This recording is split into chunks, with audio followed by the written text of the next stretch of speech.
Whoa, hey guys, it's StarTard here, and in case you haven't noticed already, this is my first Yu-Gi-Oh video in quite a while, and that's because I decided to take a hiatus upon um, a couple of things. Doing particularly terribly in a recent local, and because of that, I did take a multi-month hiatus on this game, multi-month being like 1 month.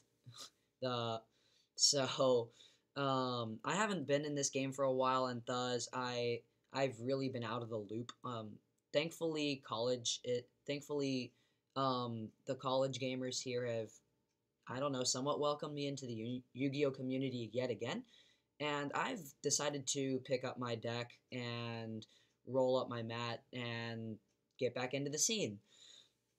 So I'm still running that Mermail deck that you guys saw a while back. However, because of the new changes in the format, what with Soul Charge at 1, Raigeki coming back, and all that nonsense, I have decided to ramp up this deck or at least make some edits. Uh, some are personal choice, and a lot of them I would say really help with speed and help with aggressiveness, and also help with getting outs to the big cards this format. So let's begin. However, disclaimer, I have not planned for Cliff Forts yet, and that might actually be my quitting point. I don't know what deck I'll make um, when that deck comes out. I might just get a job, raise $1,000, and buy Burning Abyss or Satellar Knight at that point. So, um, so I have no idea what I'm going to do when that deck comes out. Um, so hopefully I'll be able to get some dueling in before everything comes crashing down on us. So let's begin. Uh, I have a fully hollowed out Mermail deck now. Just I just love shiny cards, and while my 3 Abyss Pike are not shiny, they're in the mail. So I guess this starts the deck build. 3 Abyss Pike is extraordinarily useful and should be in every Mermail deck. I'm not even gonna touch Pike because it should be everywhere. It should be in every Mermail deck. Period. Um, Mermail Abyss Turge. At 1, he's good. At 2, he's cloggy. At 1, he gets back your outs like infantry and marksman just to kill back row. In times of need, he can get back Gen X Undyne. But beyond that, that's the only reason you run Turge. I run 3 of the Abyss line, and Abyss line is very good. Just end of story. Not even going to touch on that.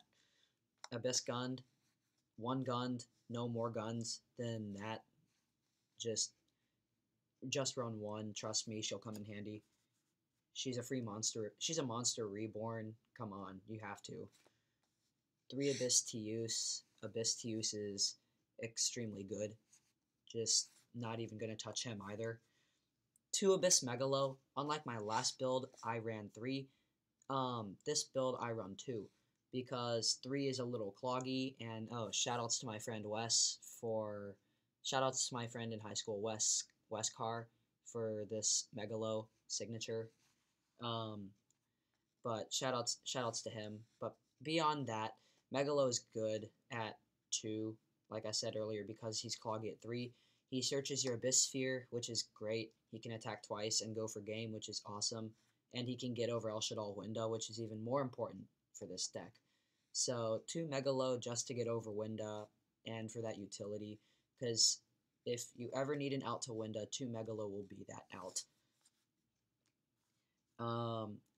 Onto the Atlantean core. No Oshia, because Oshia is pretty much dead if you draw her. It's just not fun to draw her. So, going on, 1 Dragoons. Dragoons is good. End of story. 3 Atlantean Heavy Infantry. This should be very, very standard, and this should be standard for all Mermail builds, really, because this card here gets rid of El Shaddai Construct. This card here gets rid of Vanity's Emptiness, which and can get rid of Vanity's Fiend, which are quite arguably the 3 cards that shut this deck down. Plus, you can get it back with Abyss Turge, and you can search it with Dragoons. 2 Atlantean Marksman. Marksman is very nice, just because he can destroy bottomless trap holes and Book of Moons and things like that that could hurt the deck. But beyond that, I only run 2 because a lot of the traps this format are chainable, and that's really about it. So only 2 Marksman. Title. I run 1. I run the 1 title because title is just good. End of story. Especially in this deck. 2 GNX Undyne because the Undyne build is actually better this format because she can pitch your out to blow something big up. She can pitch title. She can do quite a few things, and that's why I love Undyne. Plus, Undyne can get you controller, and I run 2 of that. Because controller Undyne is Goyo Guardian, and it's also Levier the Sea Dragon and other cards like that, and that's extremely good. I run Fishborg Archer just for the utility to nuke with a Black Rose or go into... I still run Gungnir, guys. I still think that's a good card. I don't know about you all. I'll get to that later. But Fishborg Archer is good just because it's a big card, just because it can lead to big plays, and the fact that you can essentially tune from the graveyard for free is pretty amazing. And I still run the Aqua Spirit Core, just two, not 3, just so I can go for a Bahamut Shark if I need to, or if I want to go for Silent Honor Arc, then that's also an option. Because Silent Honor Arc against Construct also is very nice. That's an out. Plus, Aqua Spirit with a GNX controller is a level 7, and that's real nice. I like that. I don't know about you guys, but I think Aqua Spirit's just adds a lot of speed in mid to late game. And 2 Effect Veiler, I do not run Breakthrough Skill, and not because I can't afford it, but just because my trap lineup doesn't support Breakthrough Skill. But I do run 2 Veiler just because Veiler is good, and I do like having the hand trap that cannot easily be negated by Wiretap or Royal Decree, or even 7 Tools of the Bandit, which I have no idea if anyone runs that. I don't think anyone does. But Veiler is... I do like Veiler, even though it's not Breakthrough Skill. It's still a good card in its own right. And now that's my monster core. I'm gonna go to my spells now. This Salvage. Salvage is good just so it can get outs.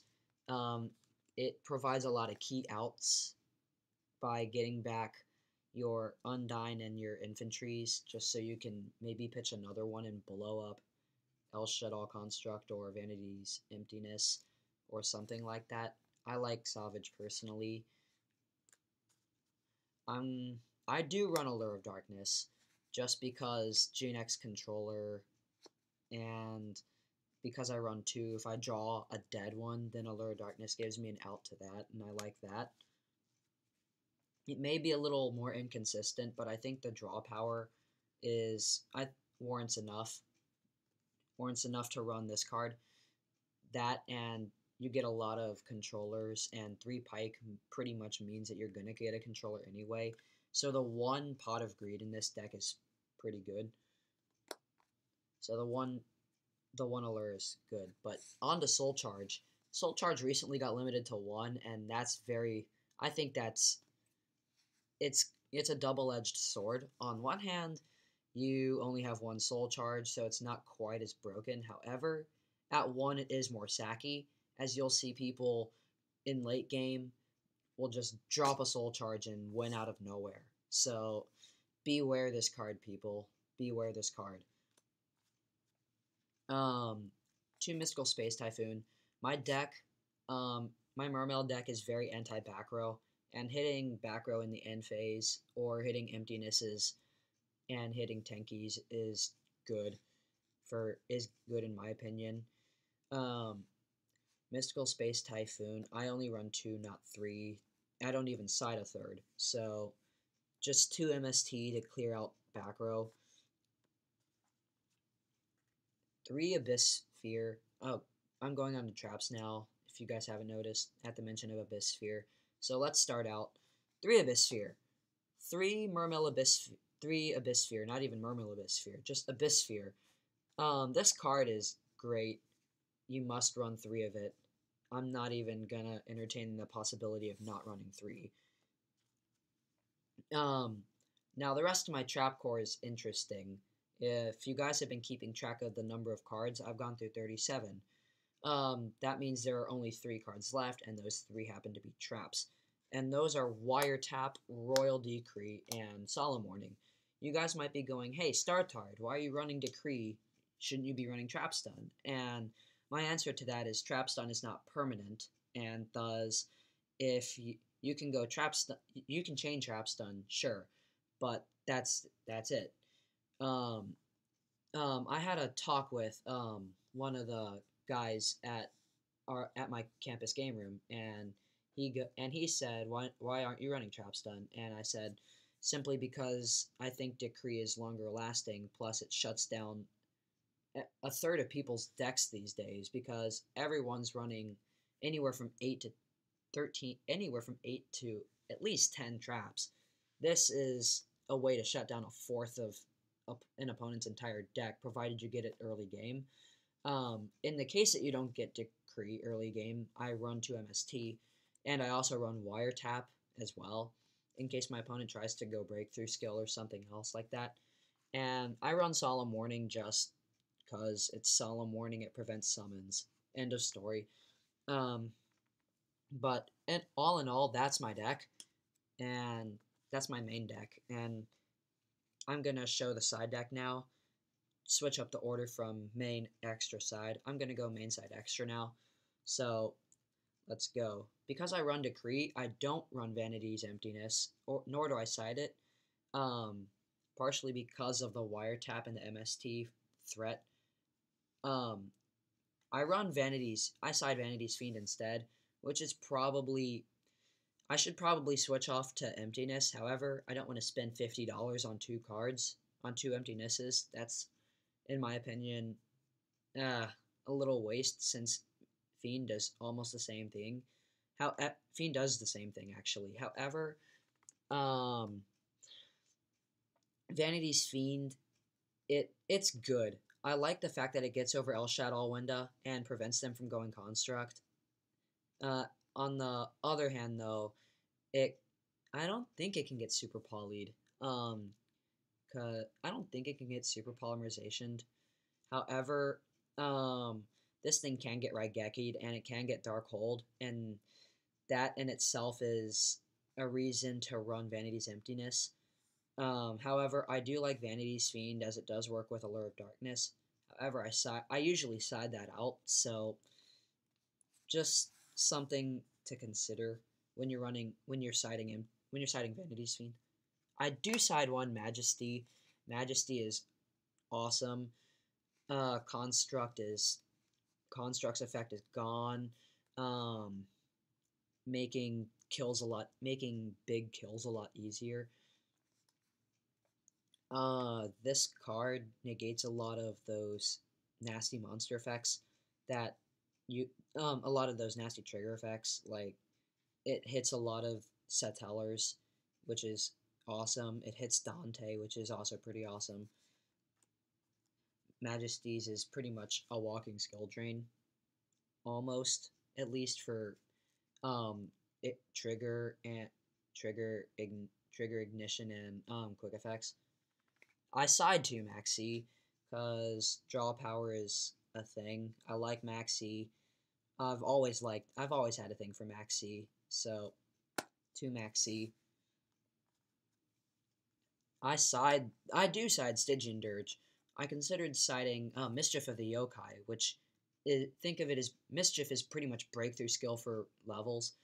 On the activation, everything on the field goes down by 2 levels, and then with the breakthrough skill effect, you can banish Mischief, and an opponent's monster loses a level.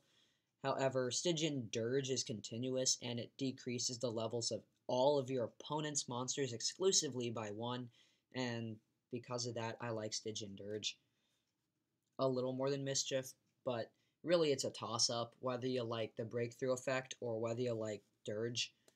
And plus, I think you can activate Mischief during either player's turn, which is pretty awesome, and not just during your turn like breakthrough, so it's definitely worth considering siding Mischief.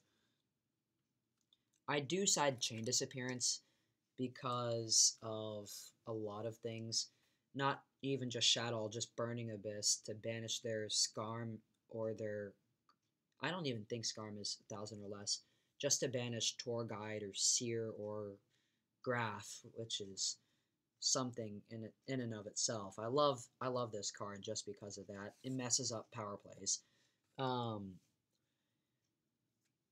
Light Imprisoning Mirrors. This card, it destroys Satellar's. That's all that needs to be said. This card is great for that purpose. I run both that and its brother, Shadow Imprisoning. Shadow Imprisoning for the obvious reason of Shadows and Burning Abyss. Both of those cards should be in, well, if not both, definitely Shadow Imprisoning should be in every side deck in existence this format. And then 1 extra copy of Decree just because I hate back row, and it makes killing a lot like it makes 1-turn kills and just killing your opponent and summoning in general much easier without the threat of traps or breakthrough skills. And then Malevolent Catastrophe. They attack me, I blow up all their back row, which is helpful, but there might be better side options. I don't know. If you guys could drop me a comment to tell me what I am doing good or doing wrong, that'd be really helpful. Thanks. Shoutouts to the people, hopefully, that dropped me a couple comments. That's my side deck, guys. So I'm going to the last part of this, which is the extra deck. Sorry, this video is a bit long, and I keep tapping the computer so it doesn't sleep on me.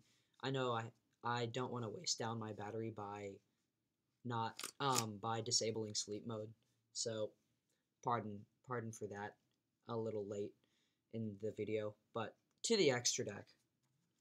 So I do run 1 Gaios. I love Gaios. He's a walking skill drain with 2,800. He's just great. He stops constructs from attacking. He kills El Shaddai Winda. It's great. It's a great card in its own right. I run Abyss Dweller because Abyss Dweller is just good. Abyss Trite. It should be a Mermail staple because Bahamut is a thing. Should be a thing for every Mermail player. So this card is just awesome. Silent Honor Arc. This card is great.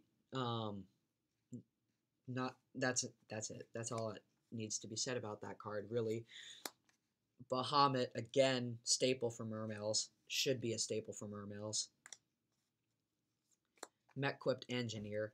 I find this to be a good card just because I can save big monsters and it can save itself. Without Oshia, though, I might consider dropping Engineer for Castel. However, Engineer is good just because it can save your big monsters from death, and that in itself warrants me running Mech-Equipped. Plus, it protects Bahamut Shark back here. So, really, I'll still be running Mech-Equipped until I find a reason not to.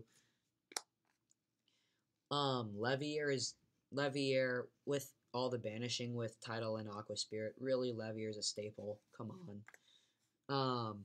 And then, of course, your staples, the big 4 for the big 4 in Mermail, or not even big 4, just the big 3. These 3, those should be in every Mermail extra deck. Dracosac because he's Dracosac, Zen Mines for defense, and Big Eye because he is a double change of heart, and they don't get their monster back. All 3 of these cards are fairly inexpensive now with their reprints, and should be seen in every single Mermail player's extra deck. And then going along with that, the rank 4 Evil Swarm Exciton Knight should be in every Mermail player's extra deck too, just as an out to big fields, to swarm fields. This card should be in literally every player's extra that runs rank 4s actually, because Exciton is just that good. He's pretty much a miniature Chaos Emperor dragon, without the damage, of course. And I do run. That's all the Exceeds I run, and then I run 4 Synchros. I still run Gungnir, just because I like the fact that he's a rank 7, so I can go for Big Eye, Dragosac, or Gaios, and then 2, he lets you go plus while already destroying things. Plus, he's more powerful than El Shaddoll Winda, which is awesome. So I say yes to Gungnir.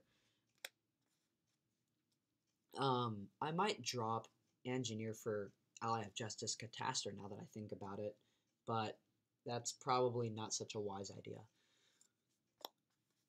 Black Rose Dragon, staple. Enough said. Goyo Guardian. GNX Controller and GNX Undyne can sync together to make this massive card. This card is quite awesome in its own right, just because it's a 28 beater for only 6 stars. So it's fairly easy to get out. It's also generic, which makes it really awesome. And Goyo is just great. Personal preference, whether you want to run it or not. And then Leo, Keeper of the Sacred Tree, should be in every Synchro player's extra deck. End of story.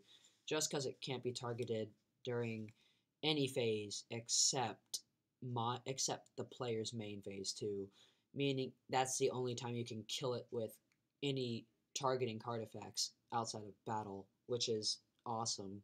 And he has 3100 attack, so that's also really cool. So that's my new format Mermail deck, people. So just drop me a comment, drop me a like if this video helped at all for making new format Mermail. Beyond that, like, comment, subscribe, and I'll see you next time, guys.